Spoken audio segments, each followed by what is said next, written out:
Good evening, and thank you for being with us today. Please join me in the opening prayer. The energy of love is within us and is us. Whole and complete is the I am that we are. We awaken to the truth of our being. We will this be done within and without. May we come to recognize that we receive all that we give, and we know we have forgiven ourselves when we forgive others of all grievances held within our minds. May we not be led into temptation by the voice of separation, but instead may we transcend all illusions. For ours is the power, love, and peace of Christ consciousness found within each of us, who is but the perfect extension of our mind and heart that is shared by all, and is our birthright as the holy extensions of love itself. Our affirmation of faith. We believe in one God, the author and energy of all life, whose love sustains the universe and all things found within it. And our 5 Christ principles. 1. There is only one energy in the universe. That energy is love, at all times active in everyone, everywhere. 2. We are the divine energy of love, and that energy is found throughout the universe and in all things, whether seen or unseen. 3. We create our experiences by what we choose to think, feel, and believe, thereby establishing our responsibility for our own choices. 4. Through the opening of our heart center, we connect with the energy of love and bring out the Christ within us. And 5. We express our desire to be of service when we live and demonstrate Christ's consciousness in all our affairs. Thank you, Miss Penny. And I'd like to welcome everyone who is here, those who are watching, and those who will watch later this week. Today, I want to speak on the non-duality of grief. And I want to say up front, I'll do my best not to cry. As you all know, and many of you who are watching know, that my mom passed away Thursday morning. And yes, I've been feeling it, for she is the one who taught me you have to feel it to heal it.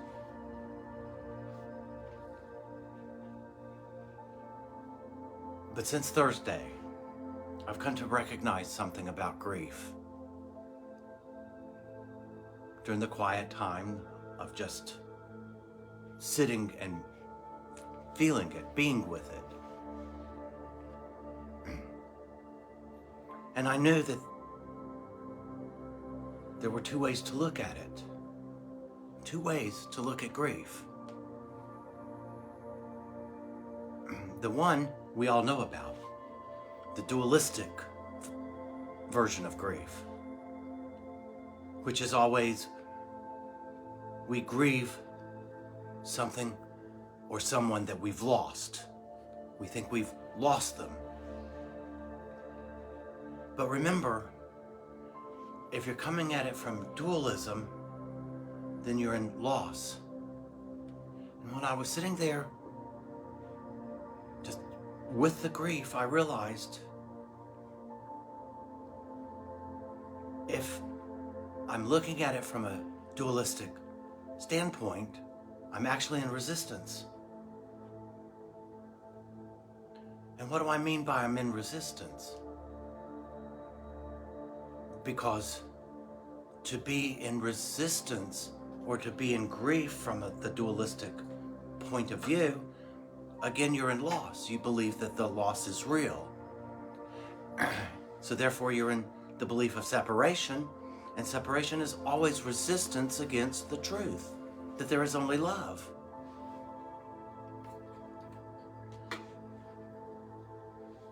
So, even in the grief, I was able to put on some meditation music and meditate. And I realized something. Grief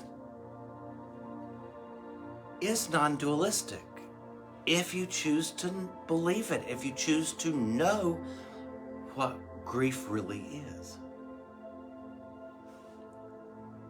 From a physical standpoint, yes, we think that we've lost someone or that we've lost something and we grieve it. But if you can stand back from the loss, you realize something. You didn't lose anything.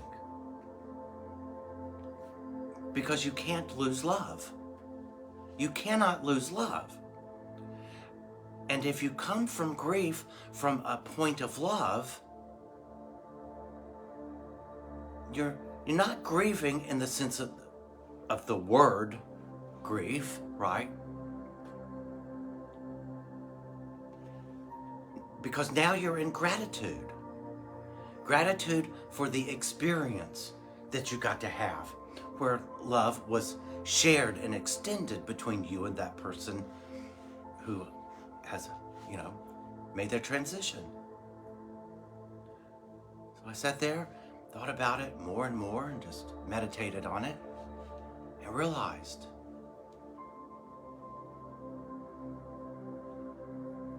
again, grief would appear to be the opposite of love because it's loss. But you can't lose love. It's forever. It's eternal. It's changeless. It's always there. So how does grief truly represent love in a non-dualistic way?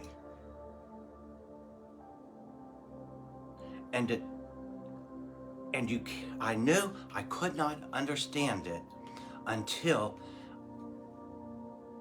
I was grateful. My mom is the one who first taught me many, many years ago. Gratitude is the hinge that the door of love swings upon.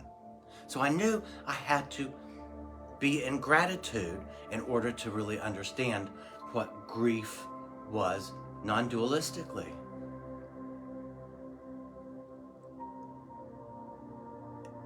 And it's love. And then I realized, and yes, I know I'm going to use what sounds like dualistic language, but just for a second, because we have to use the words that we have. When you realize you grieve to the depth of the love that was there. Think about it, guys. If there's no love, there's no loss, right? There would be no, you wouldn't even think about it. You wouldn't feel it. So grief is proportional, the amount of grief that is felt is proportional to the amount of love that was experienced.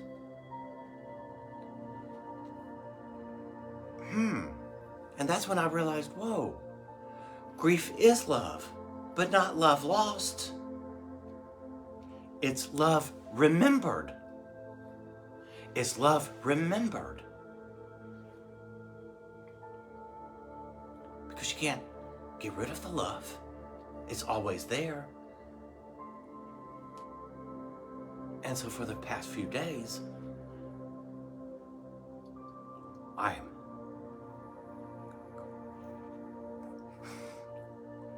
grateful, so grateful to have had the experiences.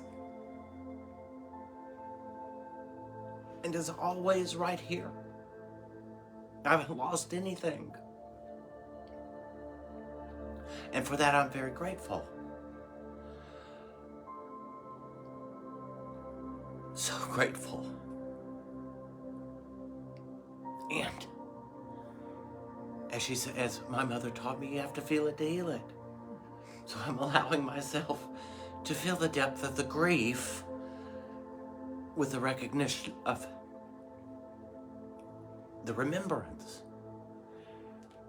And what has been so fun is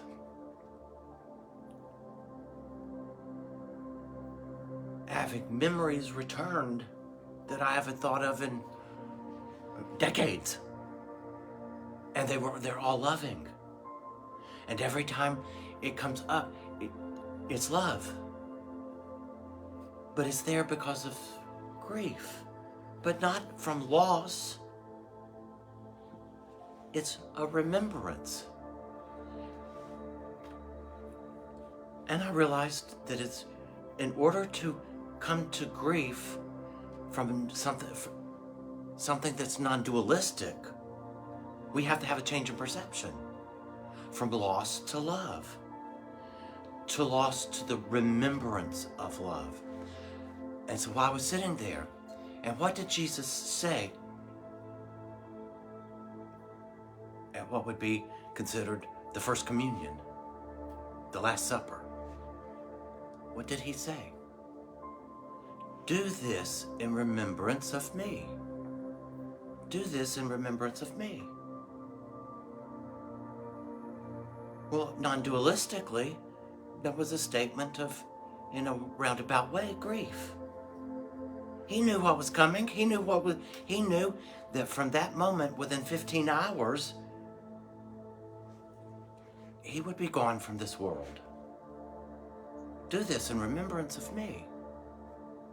And he broke the bread and passed it around, poured the wine, the representation of his blood. So every time I feel the grief, it's a remembrance. It is a remembrance of the love shared, remembrance of the love extended.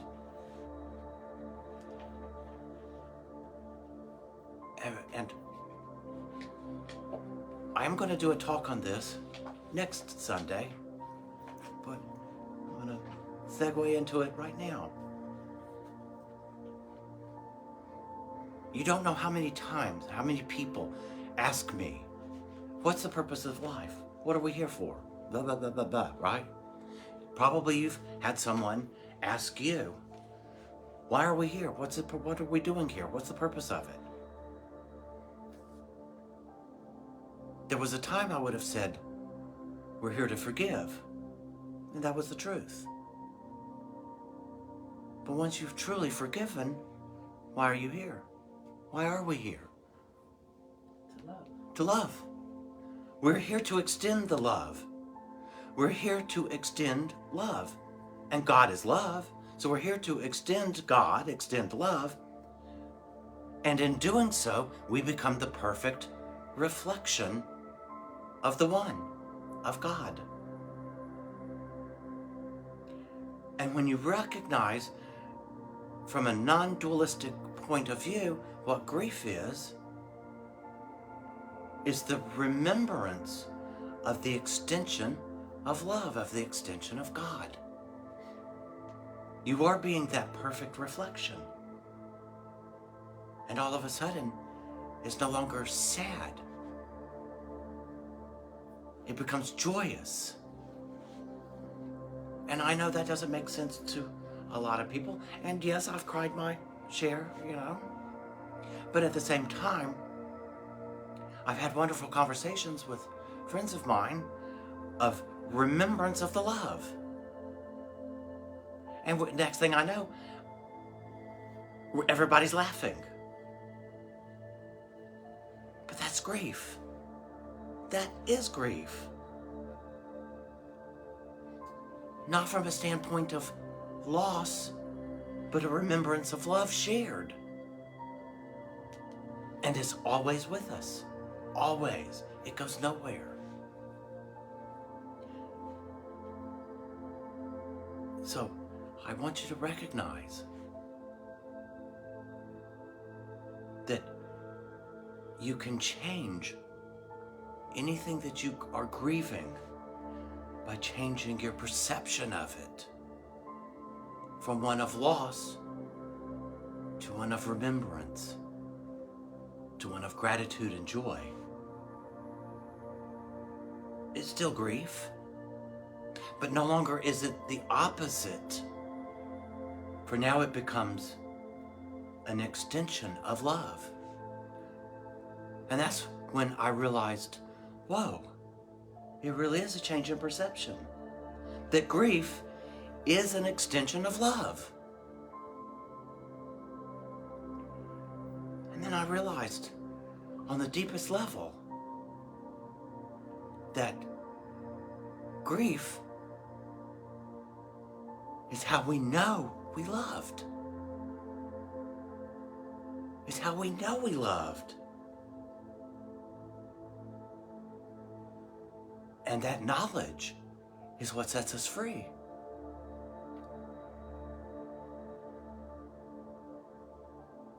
So in its own way, yes, you do have to feel it to heal it.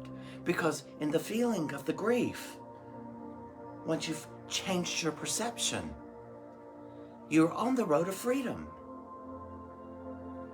Because you realize that it is an extension of God Himself. And then I remembered, what is the shortest sentence in the Bible? It's 2 words. 2 words. The shortest sentence in the entire Bible. Found in the New Testament. Jesus wept. Or He wept. It's actually He wept. Yes, He wept. And where was He when He wept?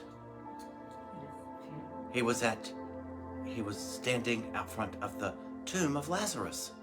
He wept. He knew that death wasn't real. That was the purpose of the resurrection. Yet, I understand He had not gone through it yet.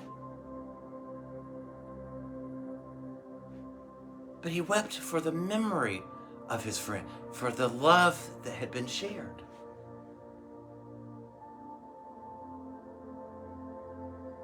And you've heard before, tears of joy. Again, it's changing your perception from tears of loss to tears of joy. Haven't we been told that crying, tears, washes the windows of our soul, our eyes? So it helps us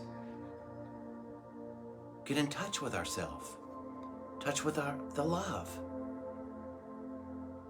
When you remove loss and replace it with love, now it becomes tears of joy, tears of remembrance, tears of being the reflection of the One. And how beautiful. So now instead of something to dread, it's something to live by and to live for.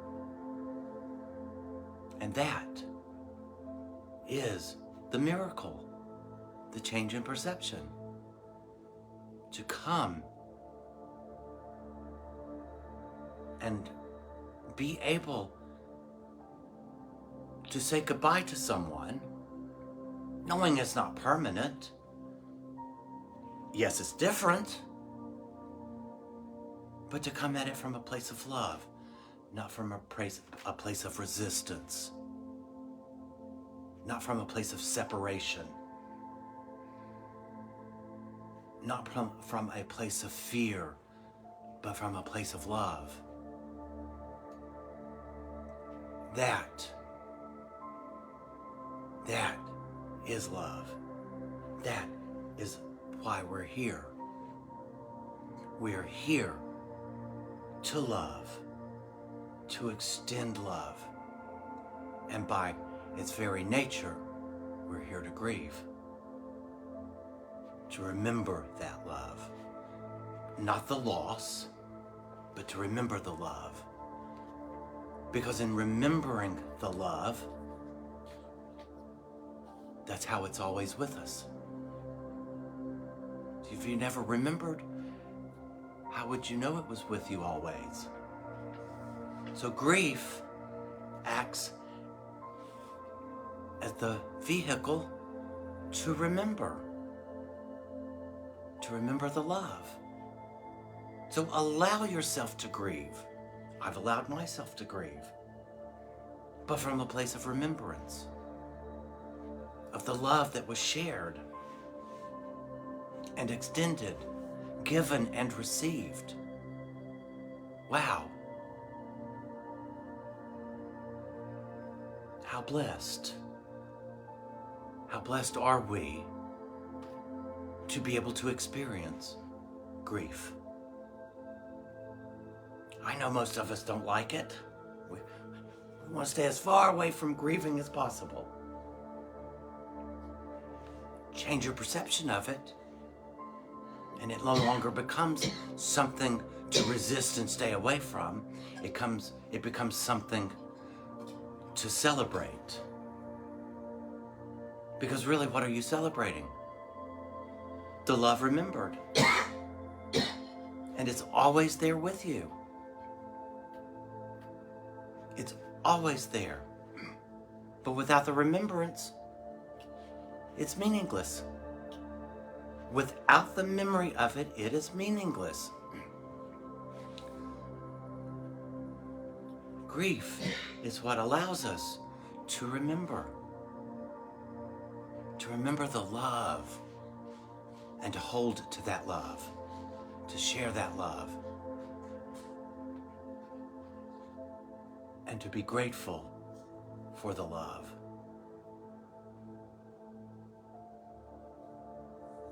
And you know what comes from that? Peace, peace. So grief, which is the memory or the remembrance of love shared, when you move through it, which is why I know she said you have to feel it to heal it. Because what's the gift on the other end? Peace. Not loss, but peace. Peace is what's found on the other end. And grief is just the vehicle that allows us to move into the peace. That's the gift of grief. And I know you may have never heard it put that way, that there is a gift. There is a gift given when you grieve.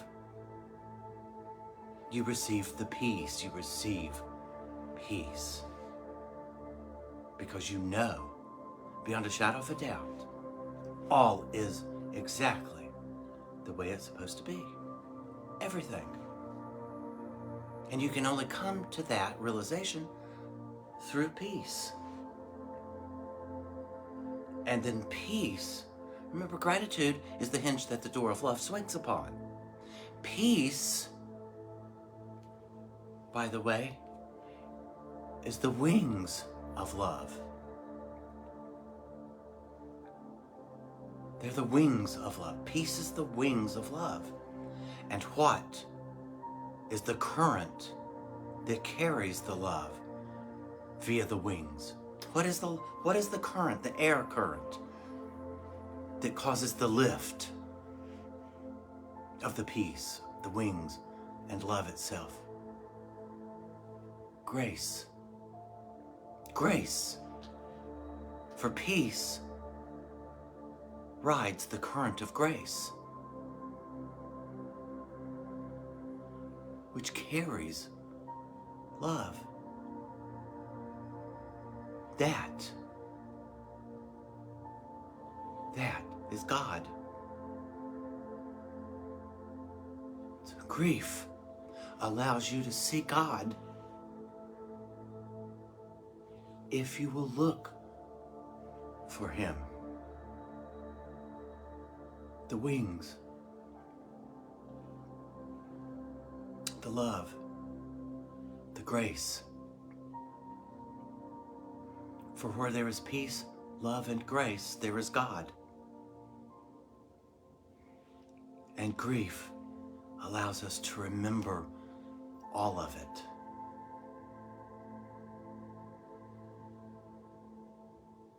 That is the gift of grief. And there's the non-dualism that is grief. For grief is an extension of love. It is grace. It is peace. And from there, you are standing in heaven, even right here. Jesus is right. Heaven is within us. The quickest way that the doors of heaven open, grief, the remembrance of love. The gates of heaven are open. And when the gates of heaven are open, there's the grace and the peace. And now you've set it free. It's no longer caged. That is our purpose. Our purpose is to love. As such, our purpose is to grieve. But grieve not from loss, but for the remembrance of love, so that it's always with you, always. That, by the way, and I will end with this, it's always with you. That, by definition, is eternity. That's the eternal part. It's always there. If you lose something, it's gone. And that can only happen in time. But grief allows you not only to remember love, but to open the gates of heaven and experience eternity in this moment.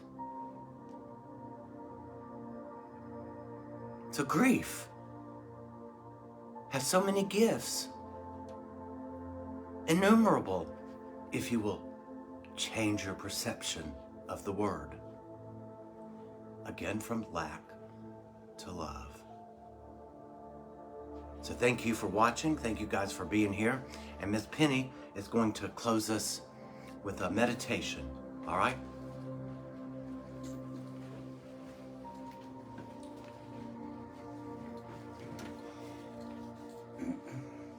I'd like for everyone to sit comfortably in your chair and gently breathe in and breathe out. Breathe in and breathe out. Breathe in and breathe out. As we sit in this moment, let's search our hearts and connect with the love that we know. As we stand in the center of our heart, call in those people or experiences that have changed your life. And as you stand in that love, begin to experience or to remember the experience of them. Whether your relationship or the situation is loving, contentious, or a bit of both, let's take a moment to see the gift that you can find. Remember, if you're contentious, it's a gift to explore yourself, to know yourself to greater depths. And if it's a gift of love, remember the experience of that moment with the person. And in gratitude, let them go.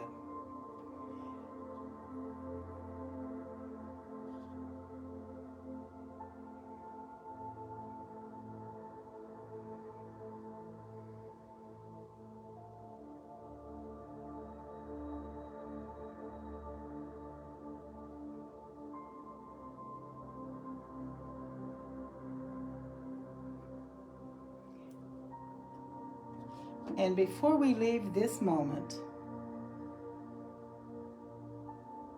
look at yourself. Look at your heart. Look at those things that serve you, or people that serve you, experiences that serve you, and bless them. Be grateful they are in your life.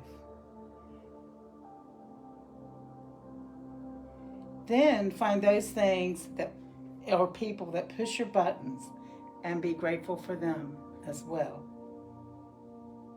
See that as the gift to know yourself better.